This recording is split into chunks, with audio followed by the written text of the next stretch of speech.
Mara Ellis took the harbor bell job because it sounded simple enough to leave her alone. Cedar Key needed someone to unlock the bell house at dawn, check the rope, polish the brass plaque, and ring the bell on market mornings when the tide was right for deliveries. The pay was modest. The hours were steady.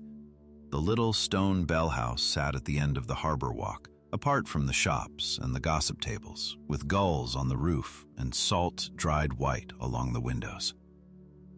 That suited Mara.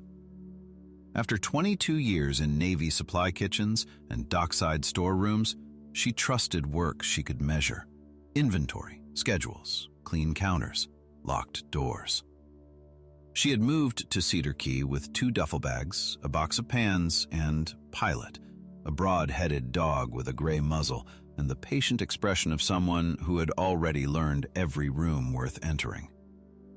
On Mara's first morning, Pilot woke before the alarm. He stood beside the bed at 4:50, breathed once against her wrist, and walked to the apartment door. Mara assumed he needed air. But when they reached the harbor, he did not turn toward the beach path. He pulled straight to the bell house, sat beneath the thick rope, and stared across the water toward 3 empty slips. The slips were nothing special. Their number plates had faded, a coil of green line hung from one cleat, a cracked bumper swung from another. The harbor master had told Mara those slips had been empty for years because smaller boats now used floating docks near the marina office. Yet Pilot watched them with the stillness he usually saved for a boiling kettle or a visitor about to knock. The bell did not ring that morning. Mara had not been told to ring it until 6:30, when the bakery cart rolled down for market setup. So she checked the latch, inspected the rope, opened the shutters, and made notes in the little logbook she had been given. Pilot stayed beneath the rope until sunlight touched the waterline beneath the empty slips. Then he stood and walked to the door as if his shift had ended. It happened again the next morning, and the one after that. Pilot woke before dawn. He took Mara to the bell house. He sat under the rope. He stared at the same 3 slips. At first, Mara blamed habit. Dogs build habits from smaller clues than people notice. Maybe a fish vendor had once fed him there. Maybe the wind carried bakery yeast from that direction. Maybe the old wood held interesting salt and rope smells. But on the 4th morning, Pilot did something that made habit feel like too small an answer. He rose at 5:12, turned toward the bell rope, and tapped it once with his nose. The rope did not swing enough to ring, but the bell above them gave a quiet shiver through the stone wall. Mara felt the vibration in her palm before she heard anything. Pilot looked at the empty slips, then at the bell, then at Mara.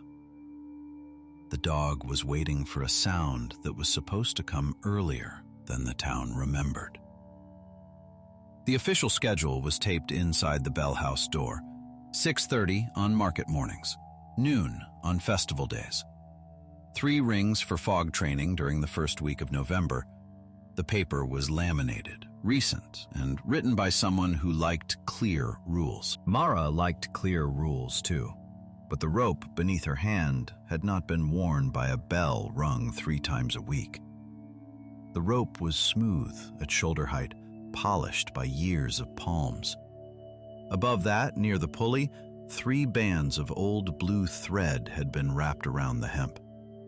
1 band near the knot, 2 bands a hand higher, 3 bands almost hidden where the rope entered the ceiling.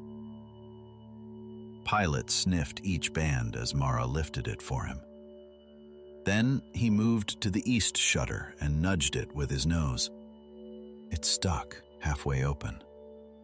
Behind its lower hinge, Mara found the first real clue: a tide mark scratched into the painted frame with a small circle and the number 4 beside it. She opened the west shutter and found another mark: triangle 6. On the sill below the harbor-facing window, someone had carved 3 short lines, then a longer one, then 2 short lines again. That was not decoration. It was a pattern. Mara copied the marks into her notebook and told herself she was being thorough, not curious. Thoroughness was respectable. Curiosity made people ask why you cared. After 6:30, she rang the official market bell. The sound rolled out across Cedar Key, bounced off the bakery windows, and sent 2 shop owners hurrying with crates. Pilot did not react. He had already heard what he needed to hear by not hearing it. The bakery was the first place Mara checked because the schedule mentioned the cart. Cedar Key Bakery opened before the harbor did. Warm air breathed from the back door, carrying flour, cinnamon, and coffee so strong it seemed to have its own weather. A woman with silver hair and forearms dusted white looked up from a tray of rolls. "You are the new bellkeeper," she said. Mara did not ask how she knew. In a harbor town, any job with a key became public by breakfast. "I am trying to understand the old schedule." The baker's hands slowed. "Official or useful?" "Useful." That earned Mara a longer look. The baker introduced herself as Celia Brand and led Mara to a shelf beside the delivery door. There, tucked between order pads and string, was a stack of cards with punched corners. Each card had a tide time, a bell mark, and a list written in grease pencil. Day-old loaves, coffee tin, spare gloves, dock cart, clean towels, note for slip 7. Celia touched one card with a floury finger. Before the bell went quiet, the first ring was not for market. It was for the harbor waking up. 1 long pull if the tide gave enough room for carts. 2 short pulls if the north steps were better. 3 if someone had left supplies in the bell house. The shops listened while they opened shutters. Mara looked toward the harbor. "What about the 3 empty slips?" Celia's expression shifted the same way the early light shifted on water, slowly but unmistakably. "Those were not empty then. They were check-in slips." "For boats?" "For people who worked around boats," Celia said. "There is a difference."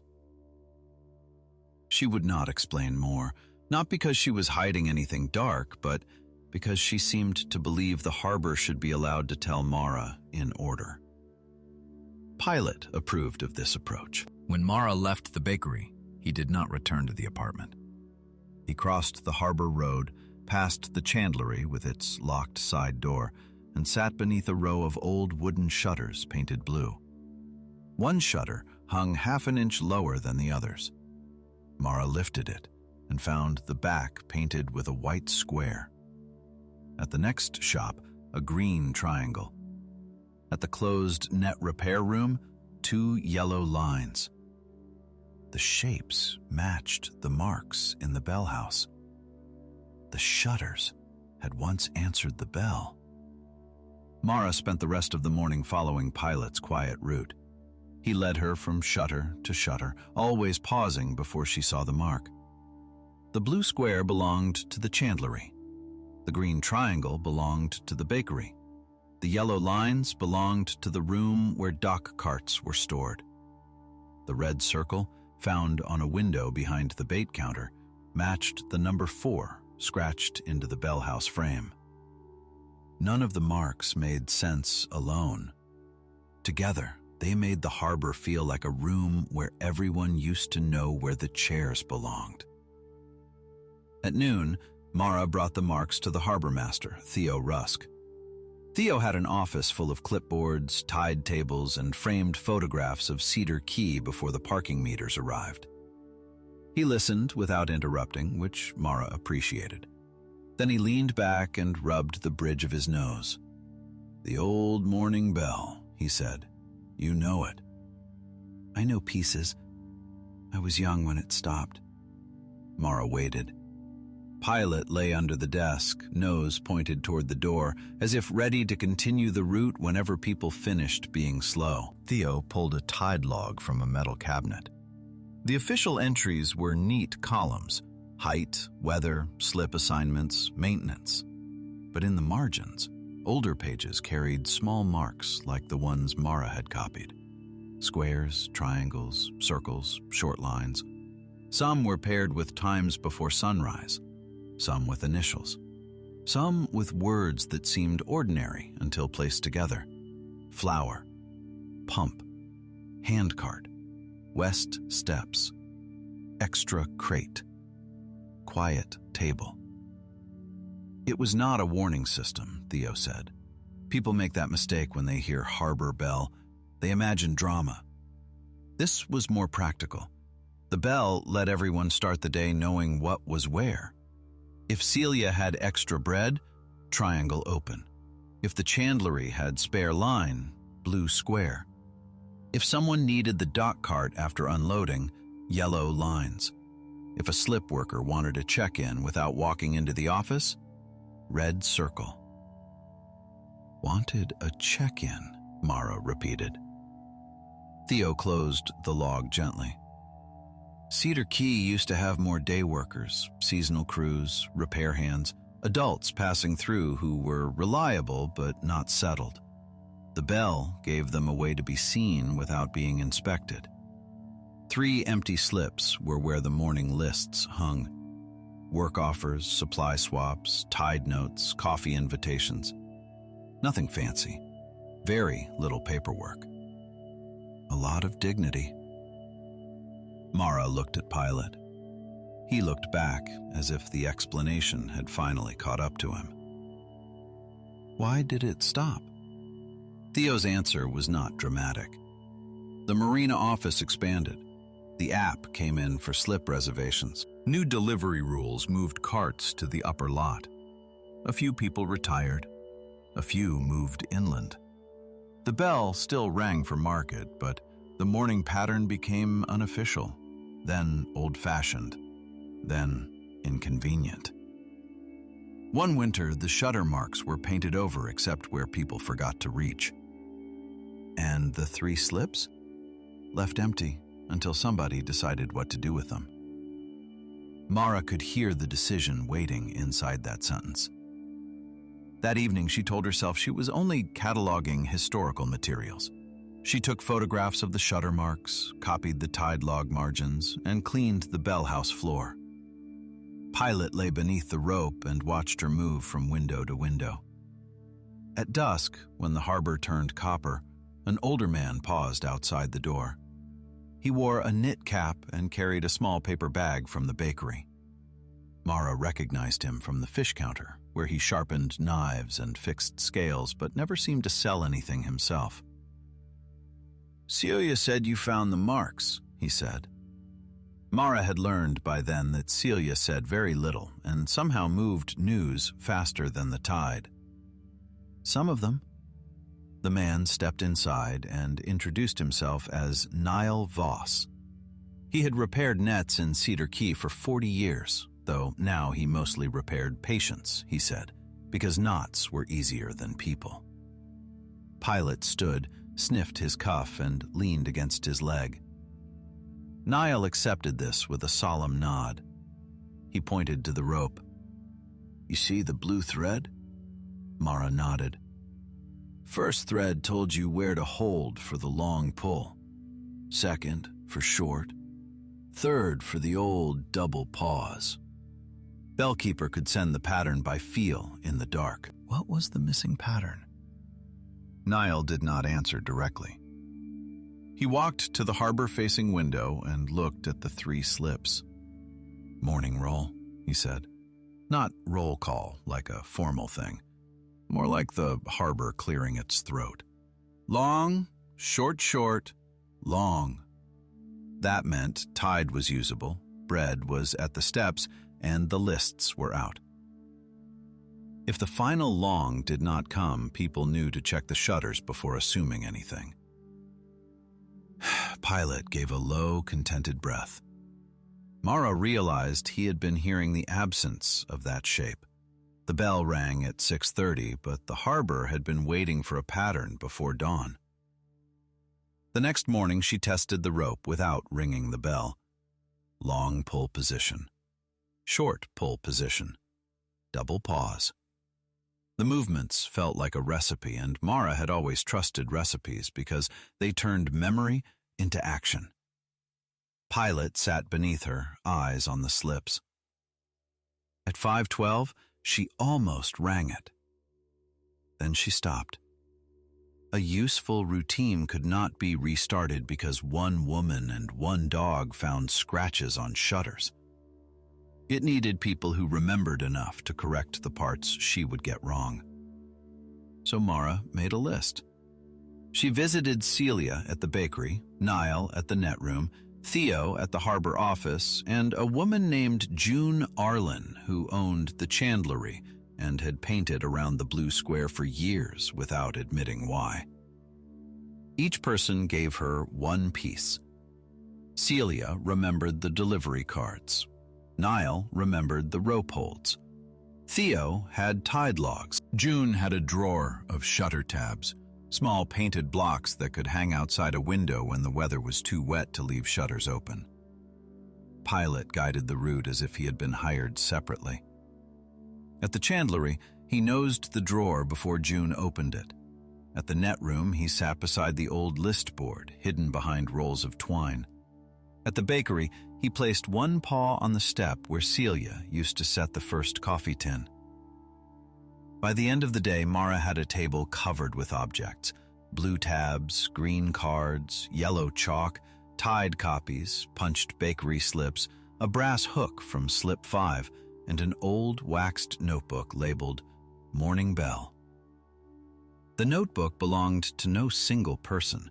Different handwriting filled its pages. Some entries were plain harbor business. West Steps Slick, use north. Spare gloves at Brand.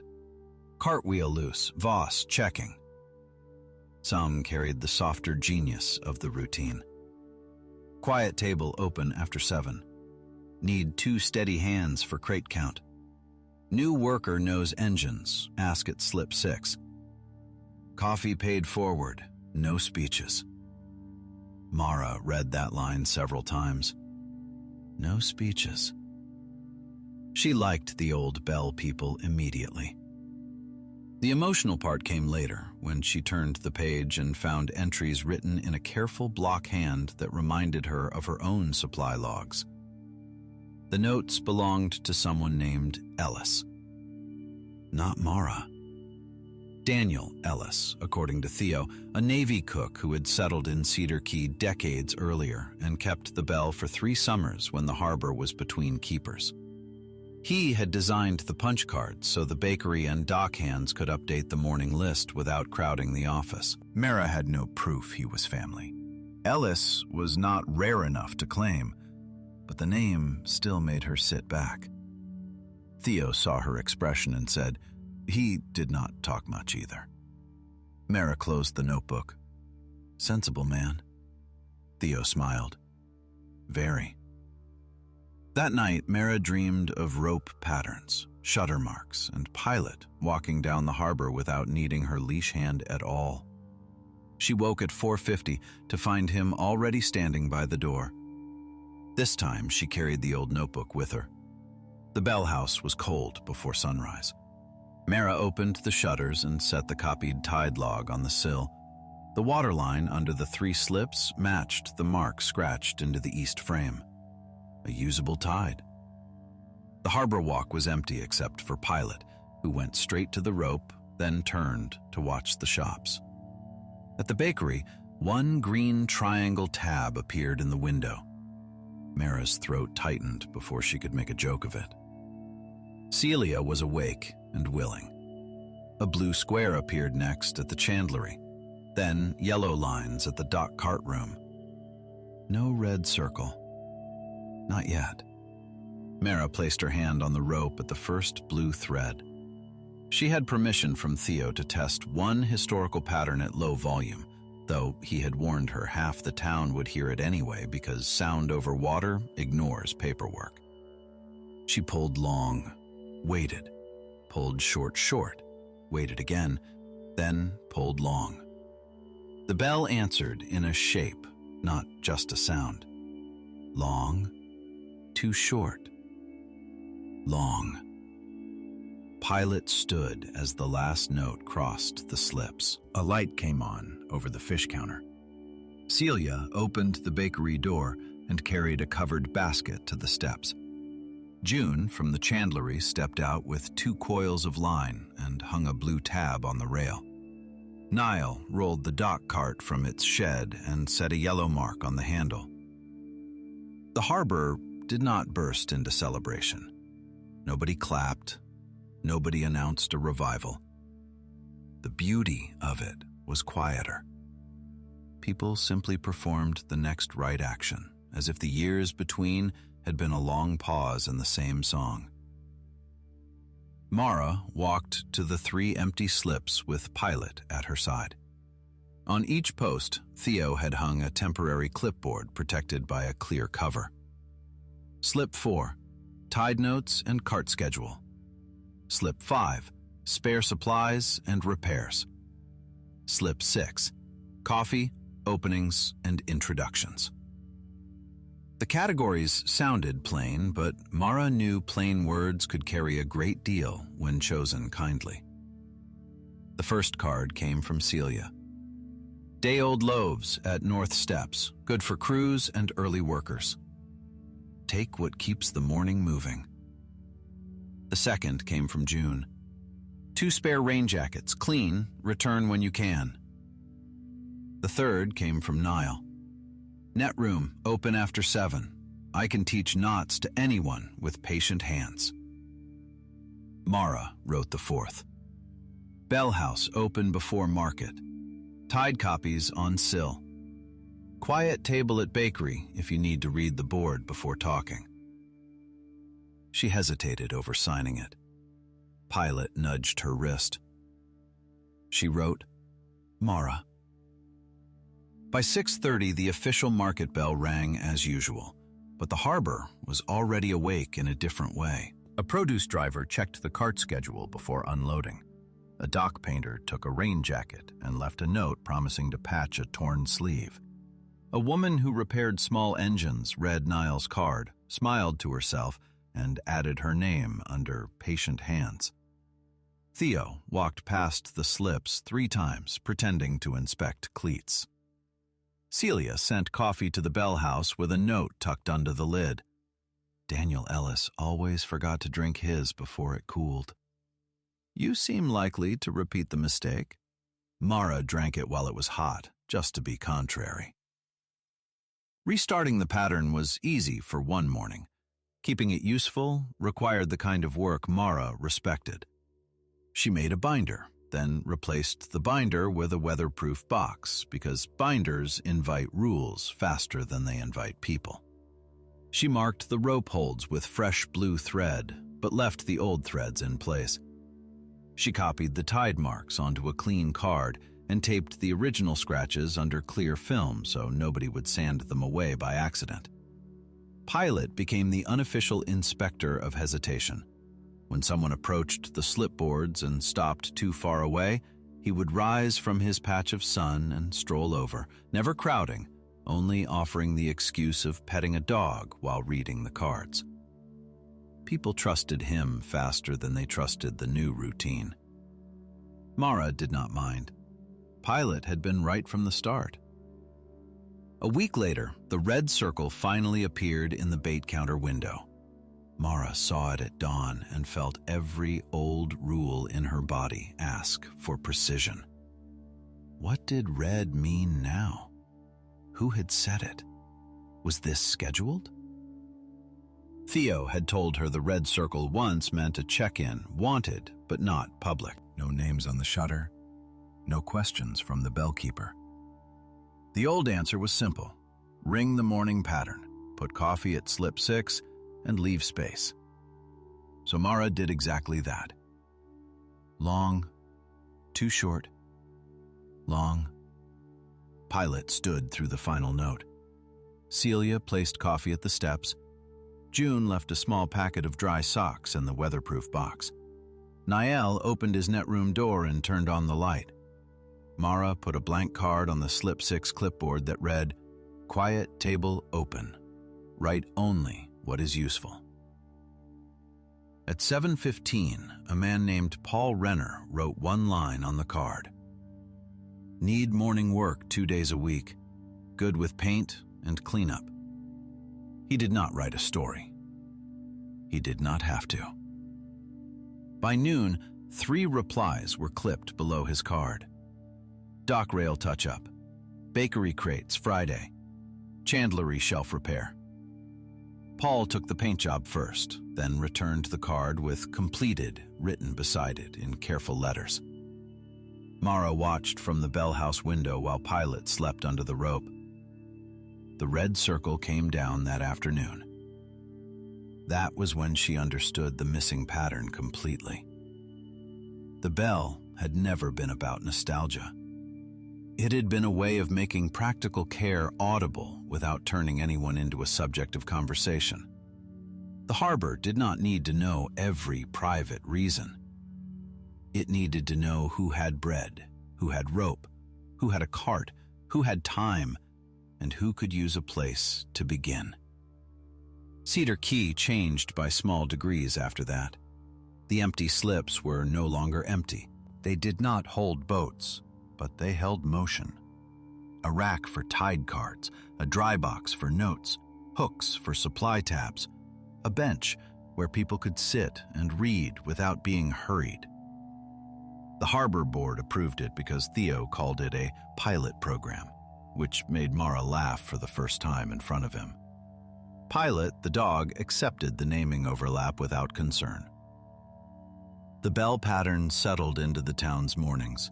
Long, short, long, when the tide and supplies were ready. Long, when the north steps were better. One soft pull when market setup began. The official schedule remained on the door, but beside it, Mara posted the useful one, written in plain language and large enough for tired eyes. At first, some residents treated the revived bell as a charming old custom. They said this in the same tone people use for painted buoys and antique signs. Then they saw Celia's surplus bread stop going stale. They saw the dock cart returned cleaner than before. They saw Paul Renner become the regular painter for 3 shops. They saw new workers learn the harbor without having to announce they were new. Charm turned into respect. Mara's own life changed in ways she resisted naming. She still woke early, still cleaned the Bell House before anyone arrived, still kept her apartment neat enough that every object had a reason. But she no longer planned her errands around avoiding long conversations. She had a table at the bakery where Celia left coffee without asking. She knew which shutter belonged to which shop by the sound of its hinge. She knew Theo whistled off-key when tide math pleased him. She knew June hid good twine in the blue drawer and pretended not to. One Friday, Orla Price from the town council stopped by with a proposal to make the Morning Bell part of Cedar Key's tourism brochure. Mara looked at the glossy draft, then at the 3 slips where Paul was reading a paint note and Niall was teaching a knot to a woman from the produce stand. "No," Mara said. Orla blinked. "No? Not as a show. Put it in the harbor handbook. Put it where workers and shop owners will use it. If visitors hear it, fine, but the bell is not decoration." Pilot, lying under the rope, thumped his tail once. Orla took the brochure away and came back 2 days later with a handbook page instead. Mara considered that a victory for everyone. The first busy market morning nearly spoiled her confidence. A late summer produce fair brought twice the carts, 3 extra bakery tables, and a line of vans that did not understand the harbor's tight turns. The official plan said arrivals would start at 6. The tide said the lower steps would be easiest at 5:40. The old bell pattern said the useful morning began when the harbor could move, not when a printed schedule felt tidy. Mara stood in the bell house with the tide log open, listening to tires on the upper road and Celia's oven racks clattering down the street. Pilot was under the rope, but he was not looking at the slips. He was looking at the west shutter, the one with 3 short marks and 1 long mark cut into the sill. Mara opened it and found a narrow board wedged behind the frame. It had been painted the same white as the wall, which was why she had missed it. On the back, in faded blue letters, someone had written, "Fair pattern." Beneath that were 4 rows of marks. Long for tide ready. 2 short for carts staged. 3 soft for upper road crowded. 1 final long when the quiet table was open. She carried the board to Theo's office just as he was trying to explain the parking plan to a flower vendor who had parked across the handcart lane. Theo read the board, glanced at the tide, and made the face of a man deciding whether history was about to save him paperwork. "Can you ring it clearly?" he asked. Mara looked toward Pilot, who had followed and now sat in the doorway with one ear tilted toward the bell house. "I can ring it correctly." That was what the morning needed. At 5:40, she pulled the fair pattern. Long, 2 short, 3 soft, long. Celia moved first, opening the bakery's side gate instead of the front. June stepped into the street and waved the first 2 vans toward the upper lot before they blocked the lower turn. Niall rolled 2 carts to the north steps. Paul, still new enough to watch before acting, saw the yellow lines on the dock cart shed and took the second cart without waiting to be told. The fair did not become graceful. It became workable. That was better. By the time tourists arrived, the crates were stacked, the tables were level, and the people who had done the hard part had already gotten coffee at Slip 6. Mara watched from the bell house as the old pattern absorbed a modern mess without turning into a performance. At mid-morning, a man from the regional paper came looking for the bellkeeper. He wanted a photograph of Mara pulling the rope with Pilot beside her. Mara declined before he finished the sentence. "Take a picture of the slipboards," she said. "People like faces," he replied. "People use boards." Celia, passing with an empty bread tray, said, "Best not argue with a bellkeeper before noon." The paper ran a small photograph of the 3 slips instead. At first, Mara thought she had avoided attention. Then the article brought people from 2 neighboring coves who wanted to know how the system worked. One ran a fuel dock, another managed a co-op shed, a third, a quiet woman named Hester, repaired canvas covers and said she had watched adults lose hours each week because nobody wanted to be the first to ask where spare hands or spare parts might be found. Mara did not give them a speech. She showed them the rope threads, the shutter marks, the weatherproof boxes, and the rule written inside each slipcover. Write only what is useful. Then she sent them to Celia, because every practical system needs someone who remembers where the coffee lives. The attention brought a smaller problem that Mara had not expected. Some Cedar Key residents wanted the bell to stay theirs, alone. They did not say it unkindly. They said it with the nervousness of people who had just recovered something useful and feared it being stretched into a slogan. June voiced it plainly one evening while she and Mara repainted blue tabs at the chandlery counter. "If every harbor copies it, does ours become less ours?" Mara thought about that while Pilot slept on the mat near the door, paws twitching in a dream of roots. In the Navy, a good procedure was shared because the point was not ownership. The point was fewer wasted mornings and fewer people stranded by confusion. But Cedar Key was not a manual, and pride had to be handled carefully.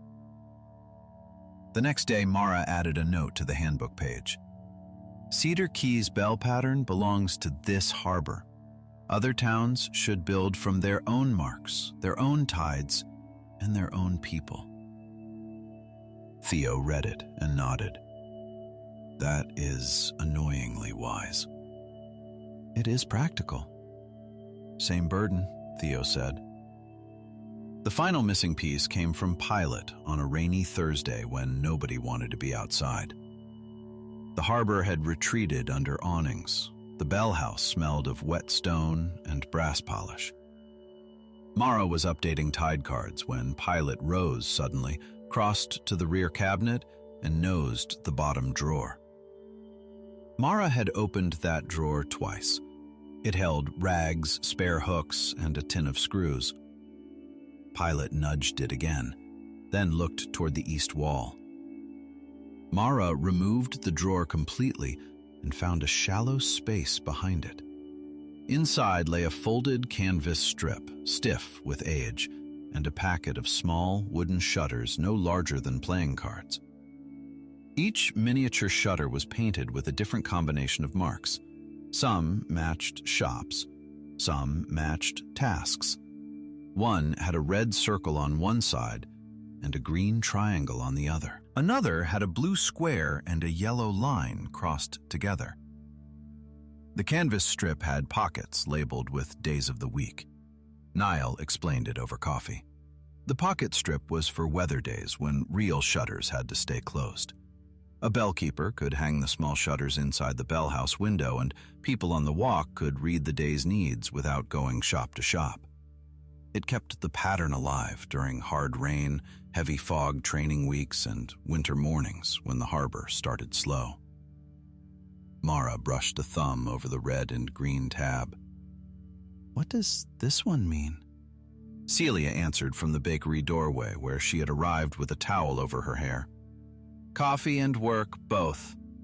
Means someone wants company while doing something useful. Mara looked at the small tab longer than necessary. That one became important sooner than she expected. The following week, she found herself in the bell house after closing, unable to leave and unwilling to call anyone. Nothing had gone wrong. That was the strange part. The market had run well. The slipboards were clean. Pilot had eaten dinner and was now resting under the rope. But the apartment up the hill felt too quiet, and the thought of sitting there with inventory notes for company made Mara suddenly tired of her own efficient life. She held the red and green tab in her hand and argued with herself for 10 full minutes.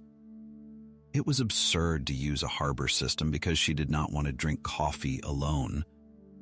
It was also exactly what the old system had been designed to allow. Company and work both. No speeches. Mara hung the tab inside the bell house window. Then she pulled one soft note, not the full morning pattern, just enough to reach the bakery and the chandlery. Celia arrived with 2 mugs and a stack of order cards to sort. June came with a box of tangled blue tabs. Theo appeared, pretending to check the lock. Niall brought twine. Nobody asked Mara what was wrong. Nobody acted as if anything needed fixing. They sat at the small table and sorted, tied, clipped, and labeled until the rain slowed. Pilot moved from person to person, collecting quiet attention. Mara let the hour unfold without managing it. When everyone left, Celia took the red and green tab down and placed it in Mara's palm. Yours to hang when needed, she said. Mara almost objected. Then she closed her fingers around it. After that night, she understood the 3 empty slips in a more personal way. They were not only about supplies and tied windows. They were about the kind of belonging that did not require confession. A person could hang a tab, write a task, pour coffee, or sit with twine in hand until the tightness passed. The harbor would not make a spectacle of it. The harbor would simply make room. Pilot seemed pleased with this conclusion, though he continued to wake her too early. Near the end of summer, Theo brought her a small brass plate found in a storage drawer. It was dull, scratched, and drilled at the corners. The engraving read, "Morning Bellkeeper, Cedar Key Harbor." Beneath that, in smaller letters, someone had added by hand, "Ring the pattern. Trust the people." Daniel Ellis's name was etched on the back with 3 other keepers. There was room for more. Mara held the plate while the harbor moved through its ordinary morning around her. Celia at the steps, June at the blue shutter, Niall by the cart, Paul painting a rail in clean, even strokes, Theo pretending not to watch, Pilot under the rope, exactly where he had been on the first day. Only now, the waiting had a purpose. Everyone else could hear. She mounted the plate inside the bell house, not outside. The people who needed it would see it. The people looking for a show would miss it. Under the plate, she added a narrow shelf for the small shutters Pilot had found. She sanded the shelf herself, painted it the same white as the window frame, and labeled the pockets in plain pencil instead of polished lettering. Red and green went in the center, not because it was used most often, but because Mara wanted anyone reaching for it to understand that wanting company while doing useful work was ordinary enough to have a place. The first person besides Mara to use it was June. She hung the tab on a Monday evening and brought a box of miscut line labels to the bell house. For an hour, she and Celia trimmed labels while Mara updated tide cards and Niall untangled twine. June never explained why the chandlery felt too quiet that day. No one asked. When she left, she touched the tab once with the back of her finger, as if thanking a tool. That was when Mara stopped thinking of herself as the person who had restarted the bell. She was only one keeper in a chain, and the chain mattered, because each person left the next one something usable.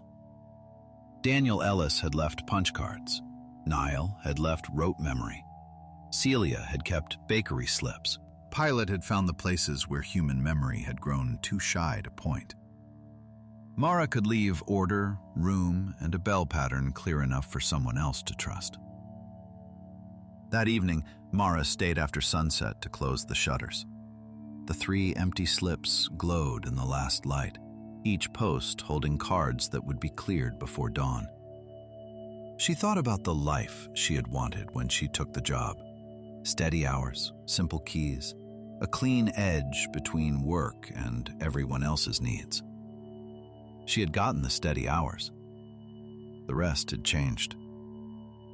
Pilot walked to the rope and touched it with his nose. Mara put her hand on the first blue thread. No pattern was scheduled. No tide needed announcing. Still, she pulled one gentle note and let it travel across the harbor. A bakery light blinked once. A blue shutter shifted. Niall raised a hand from the net room door. Across the water, Theo's office window opened and he called, "Wrong time, Ellis!"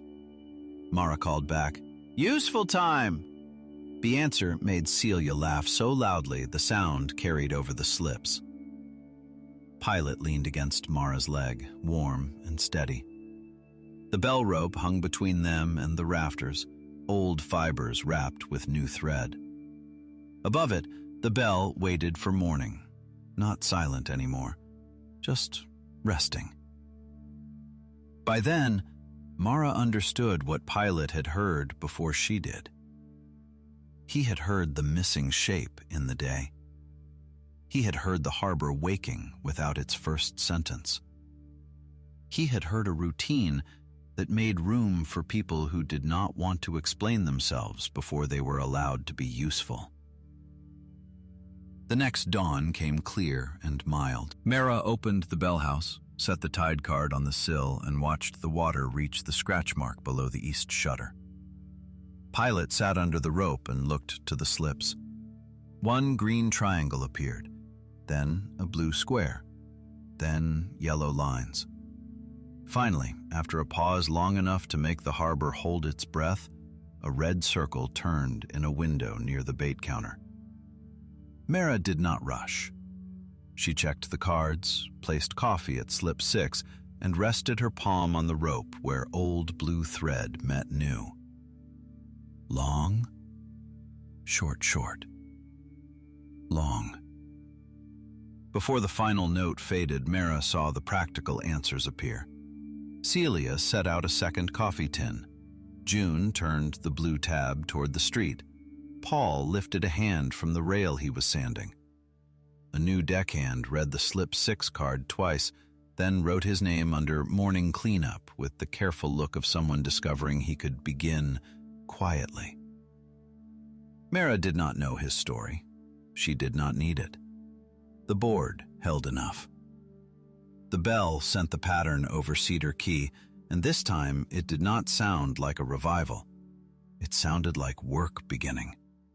It sounded like shutters opening, carts rolling, coffee pouring, and names being written only where they needed to be written.